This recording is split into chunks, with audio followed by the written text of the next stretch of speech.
وسلام علی عبادہ الذین اصطفیٰ اما بعد اعوذ باللہ من الشیطان الرجیم بسم اللہ الرحمن الرحیم۔ آج کا موضوع ہے اسلام کی خاطر برداشت کی جانے والی سختیاں۔ ارشاد حق ہے اعوذ باللہ من الشیطان الرجیم بسم اللہ الرحمن الرحیم۔ ام حسبتم ان تدخلوا الجنۃ ولما یأتکم مثل الذین خلوا من قبلکم مستهم البأساء والضراء وزلزلوا حتى یقول الرسول والذین آمنوا معه متی نصر اللہ الا ان نصر اللہ قریب۔ دوسرے پارے میں سورہ البقرہ کی آیت نمبر 214 میں اللہ رب العزت نے ارشاد فرمایا، کیا تم نے گمان کر رکھا ہے کہ تم جنت میں داخل ہو جاؤ گے، حالانکہ تم سے پہلے گزر جانے والے لوگوں جیسی تکالیف اور مصیبتیں تم پر نہیں آئی ہیں۔ انہیں سخت تنگیاں، سخت تکلیفیں، سخت شدتیں، مصائب اور آلام ان تک پہنچے۔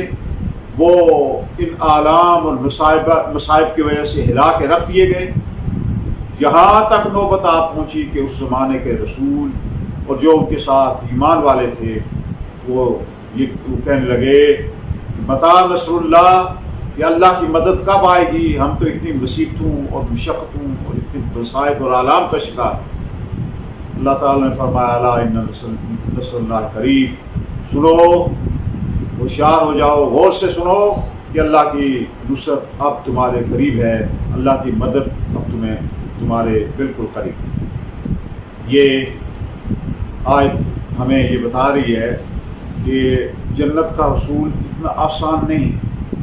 دین اسلام کے لیے انبیاء علیہ السلام، صحابہ کرام، اہل بیت اطہار، اولیاء کرام، علماء ربانیین، علماء حق نے بڑی بڑی صحبتیں اور بڑی بڑی تکلیفیں اور مشقتیں برداشت کی، اور وہ ان کے پائے استقامت، ان کی ثابت قدمی میں ذرا برابر لغزش نہیں آئی۔ تکلیفیں اور مصائب ان کو پروان چڑھاتے رہے۔ تکلیفوں اور مصیبتوں میں وہ کندن بن کے، وہ کندن سے مثل خاک کو جس نے کندن بنایا، وہ کندن بن کے مصائب اور آلام سے دنیا بھر کے لیے، دنیا کے لوگوں کے لیے ایک نشان راہ بنے۔ نبی پاک بخاری شریف میں حضرت خباب بن ارد سے روایت ہے، نبی پاک صلی اللہ علیہ وسلم کعبہ شریف کے سائے میں آرام فرمائیں، اور آپ چادر مبارک سے تکیہ کیے ہوئے، اور آپ صحابہ کرام نے عرض کی کہ یا رسول اللہ، آپ ہماری یہ دعا کیوں نہیں فرماتے؟ آپ ہماری مدد کیوں نہیں فرماتے؟ ہمیں اتنی تکلیفیں ہیں، مصیبتیں ہیں، اور کفار ہم پر مظالم کے پہاڑ توڑ رہے ہیں۔ کوئی دن نہیں ہوتا جس دن ہم نئی سے نئی مشکل، مصیبت اور پریشانی میں مبتلا نہ ہوں۔ کافروں کی طرف سے اذیتوں کے پہاڑ ہم پر گرا جا رہے ہیں۔ اے اللہ کے رسول، آپ دعا کیوں نہیں فرماتے؟ آپ ہماری مدد کیوں نہیں فرماتے؟ نبی پاک صلی اللہ علیہ وسلم کا ارشاد سن کے تو ہمیں اپنے ایمان کا محاسبہ کرنا چاہیے۔ ہمیں دین کے لیے سختیوں اور تکلیفوں کو برداشت کرنے کے لیے تیار ہو جانا چاہیے۔ آپ نے فرمایا، نبی پاک صلی اللہ علیہ وسلم نے فرمایا، اے صحابہ، پہلے لوگوں کو جو اس سے پہلے گزر گئے ہیں، انبیاء کے ساتھ ایمان والے لوگ، انہیں اسلام کی خاطر گڑھے کھود کر دبا دیا جاتا، آرے سے چیر کر انہیں ٹکڑے ٹکڑے کر دیا جاتا، لوہے کی کنگھیوں سے ان کے گوشت نوچے جاتے، اور اتنی بڑی مصیبتوں سے وہ دوچار ہیں، لیکن اس کے باوجود کوئی مصیبت ان کو دین سے دور نہ کرتی تھی۔ پھر وہ کہتے تھے، ربنا اللہ، ربنا اللہ، ربنا اللہ، کہ اللہ ہمارا رب ہے، اللہ ہمارا رب ہے، اللہ، اور وقت کے نبی کا کلمہ پڑھتے تھے۔ چنانچہ آج میں دو صحابہ کرام کی استقامت دین کے بارے میں، کہ کس طریقے سے انہوں نے دین کی خاطر استقامت اختیار اور کیا کیا مصیبتیں انہوں نے جھیلی، یہ اپنے ایمان کو تازہ کرنے کے لیے اور سامعین اور ناظرین تک یہ بات پہنچانے کے لیے کہ دین اسلام کی خاطر ہمیں تکلیفیں اٹھانا پڑیں گی. آج تو ہم تھوڑی سی تکلیف اور مشقت برداشت نہیں کرتے دین اسلام کے لیے. ہمارے اسلاف اور بزرگوں نے، صحابہ کرام نے، اہل بیت اطہار نے، اولیاء امت نے کیا کیا تکلیفیں اٹھائی. حضرت خباب کا نام بڑا مشہور ہے. آپ 5-6 آدمیوں کے بعد مسلمان ہوئے، اور جب مسلمان ہوئے تو ان کی جو مالکن تھی وہ کافرہ تھی. اس نے لوہے کی زرہ پہنا کر ان کو دھوپ میں ڈال دیتی، گرم ریت پر لٹا دیتی، اور جس سے ان کی کمر کا خون اور چربی تک گل جاتی. اور اس کی وجہ سے جو انگارے تھے، جن انگاروں پر ان کو لٹایا جاتا تھا، وہ بجھ جاتے تھے، اور ان کی کمر کی ایسی حالت تھی کہ گوشت ٹکڑے ٹکڑے ہو جاتے. ایک دفعہ حضرت عمر رضی اللہ تعالیٰ نے ان سے پوچھا، پھر بھی ان کی زبان پر اللہ اللہ تھا، قل هو احد احد تھا، ربنا اللہ ربنا اللہ، ہمارا رب اللہ ہے، ربی اللہ، میرا رب اللہ ہے، میرا رب اللہ. حضرت عمر نے پوچھا رضی اللہ تعالیٰ، آپ نے حضرت خباب سے پوچھا کہ اے خباب، آپ مجھے بتائیں کہ آپ نے دین کے لیے کیسی مشقتیں اٹھائی ہیں، کتنی تکلیفیں برداشت کی. آپ نے اپنی پشت مبارک سے اپنا کپڑا اٹھایا، فرمایا اے خلیفۃ المسلمین، آپ میری کمر دیکھیں، اور جو کمر میری آپ دیکھیں گے، آپ نے کسی کی کمر ایسی نہیں دیکھی ہوگی. آپ نے فرمایا مجھے انگاروں کے، آگ کے انگاروں پر گھسیٹا جاتا، میری کمر چربی اور خون سے، کمر کی چربی اور خون سے انگارے دہتے ہوئے انگاروں کو بجھایا جاتا. اور آپ نے حضرت عمر رضی اللہ تعالیٰ عنہ نے سر آپ بنی حضرت عمر، اور فرمایا کہ دین کی خاطر اتنی تکالیف اور مصیبتیں برداشت کرنے پر اے خباب تمہیں مبارک. حضرت علی رضی آپ کا 37 ہجری میں انتقال ہوا. حضرت علی رضی اللہ تعالیٰ عنہ کا آپ کی قبر مبارک سے گزر ہوا. آپ کو ان کی ساری تکلیفوں کا، شہادت، ہجرت اور دین کی خاطر اٹھائی جانے والی تکالیف کا نقشہ جب آنکھوں کے سامنے آیا تو آپ نے حضرت خباب کو آفرین، آپ نے قبر مبارک پر مبارک پیش کی اور کہا اے خباب تجھے مبارک، تو نے دین کی خاطر پیش بہا مصیبتیں اٹھائی، بڑی زندگی میں بہت جہاد بھی کیا ہے، خوشی سے ہجرت کیا ہے. آپ نے فرمایا تمہیں مبارک ہے کہ تم نے گزارے کے مطابق اپنے مال پر قناعت کیا، قیامت کو یاد رکھا، اور آخرت کی تیاری کر کے اپنے مولا کو راضی کر کے اس دنیا سے اپنے مالک کو خالق سے جا دیا. یہ دین کی خاطر تکلیفیں اٹھانے والے ایک صحابی رسول کی داستان. حضرت بلال حبشی مؤذن رسول کہلاتے ہیں. امیہ بن خلف نے ان پر بڑے مظالم ڈاتا. جب یہ اسلام قبول کر چکے تپتی ہوئی ریت پر ان کو لٹاتا، اور جناب پتھر کی چٹان ان کے سینے پر رکھ دیتا تاکہ یہ ہلے جلے نہیں، اور تکلیف میں پتھر کے بوجھ تلے، پہاڑ چٹان کے بوجھ تلے یہ اپنے جسم کو حرکت نہ دے سکے، تپتی ہوئی ریت پر ان کو لٹایا جاتا.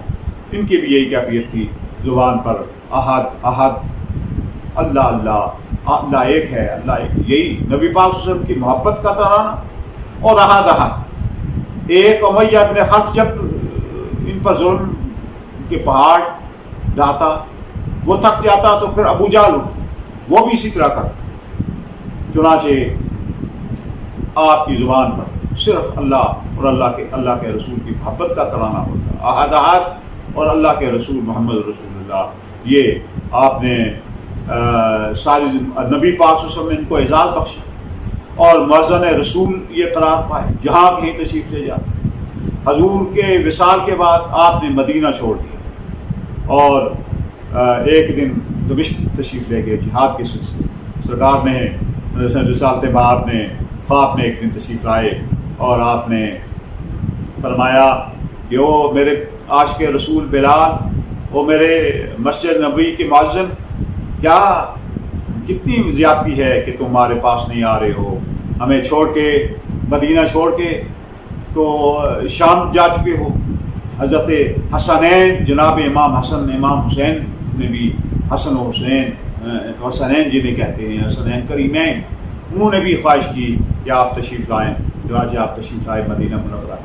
جب تشریف لائے آپ نے انہوں نے درخواست کی، نبی پاک صلی اللہ علیہ وسلم کے نواسوں نے درخواست کی کہ اے مؤذن رسول، جس طرح آپ ہمارے نانا کی موجودگی میں، جس طرح وہ ستاروں کے جھربٹ میں چاند اپنی آب و تاب کے ساتھ چمکتا تھا اور آپ اذان دیتے تھے، مدینے میں کوہرام مچ جاتا تھا، آج اسی طرح اذان حضرت بلال حبشی نے اذان دی، اللہ اکبر اللہ اکبر اللہ اکبر اللہ اکبر اشہد ان لا الہ الا اللہ اشہد انک محمد رسول اللہ۔ وہ کہتے تھے کہ اے میں گواہی دیتا ہوں کہ وہ محمد صلی اللہ علیہ وسلم اللہ کے رسول ہیں۔ جس وقت وہ آپ کو منظر یاد آیا، بے ہوش ہو کے گر پڑے، اتنا کوہرام مچا، مدینے کی عورتیں باہر نکلیں اور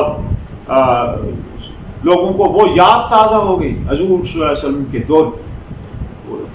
حضور کے دور میں کس طریقے سے آپ اذان دیتے تھے اور کس طریقے سے اہل مدینہ جمع ہو کر سرکار دو عالم صلی اللہ علیہ وسلم کی اقتداء میں نماز ادا کرتے تھے۔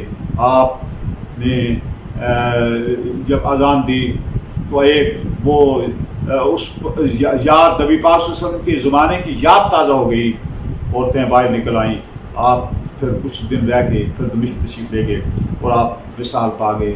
اسلام ہم سے تقاضا کرتا ہے قربانی، جان کا، جان مال، اپنے جتنا بھی جو اللہ تعالیٰ نے جو عطا کیا ہو اس کی قربانیاں ہم سے طلب کرتا ہے، پھر اسلام زندہ ہوتا ہے۔ اسلام زمانے میں دبنے کو نہیں آئے، اتنا ہی یہ ابھرے گا جتنا کہ دبا دیں گے۔ کہا شاعر نے کہا کہ یہ شہادت گاہ الفت میں قدم رکھنا ہے، لوگ آسان سمجھتے ہیں مسلمان ہونا۔ اور علامہ اقبال رحمۃ اللہ علیہ نے تو فارسی کلام میں یہ فرما دیا کہ چمن گویم مسلمانم بلرزم یہ دانم مشکلات لا الہ۔ آپ فرماتے ہیں کہ جب میں کہتا ہوں کہ مسلمان ہوں تو میں کانپنے لگتا ہوں۔ اسلام کلمہ ہم سے بہت سے سارے تقاضے کرتا ہے، حقوق اللہ کے، حقوق العباد۔ جب اگر میں پورے نہ کروں تو میں کانپنے لگتا ہوں کہ میں نے جو کلمہ پڑھا ہے اس کے کیا تقاضے ہیں، کیا میں ان تقاضوں کو پورا کر رہا ہوں یا نہیں، اور اللہ کے رسول کے احکامات پہ عمل کر رہا ہوں یا نہیں۔ کہ دانم کو مجھے معلوم ہے کہ لا الہ الا اللہ پڑھنے کے بعد مجھ پر کیا ذمہ داریاں مجھ پر عائد ہوگی۔ حضرت میاں محمد بخش صاحب رحمۃ اللہ علیہ نے فرمایا کہ جو اللہ کا عاشق ہوتا ہے، اللہ کے نبی کا عاشق ہوتا ہے، وہ کس طرح ہوتا ہے یہ آسان نہیں ہے۔ وہ اس کی مثال ایک پروانے کی طرح ہوتی ہے، جس طرح پروانہ شمع پر نثار جاتا ہے اور اپنا پروانے کے شمع کے ارد گرد چکر کاٹ کے وارے جاتا ہے، پھر اپنی جان اسی شمع پہ نشاور کر دیتا ہے۔ فرمایا اللہ اور اللہ کے رسول کا عاشق اسی طرح ہوتا ہے۔ اور آپ فرما رہے ہیں کہ ہمیں بھی اسی طرح ہونا چاہیے کہ اللہ اور اللہ کے رسول پر اپنی زندگیاں اپنے جو ہے وہ وارتے رہے اور اس پر نثار ہوتے ہوں، اپنا ہمارا اٹھنا بیٹھنا چلنا پھرنا خدا کی رضا کے لیے۔ آپ فرما رہے ہیں عاشق بن سکھلا نہیں تے دیکھا نیوں پتنگ دے خوشیاں نال جلن وچ آتش تے موتوں ذرا نہ سنگ دے۔ واخر دعوانا